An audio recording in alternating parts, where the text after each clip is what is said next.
উৎসৱৰ আনন্দ যেন আমাৰ অসমীয়াৰ মনৰ পৰা সম্পূৰ্ণৰূপে নাইকিয়া হৈ গ'ল তেনেকুৱা হোৱা নাই নে যদিও অসমৰ বাহিৰত আছো কিন্তু মনটোতো অসমীয়াই গতিকে মানে একেবাৰে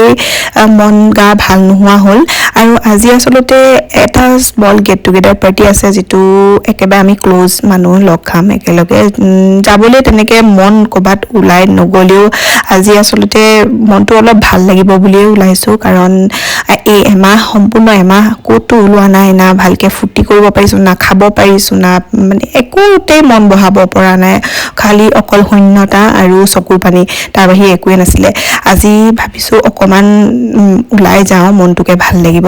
আৰু এয়া অলপমান সাজি কাচি ওলাইছো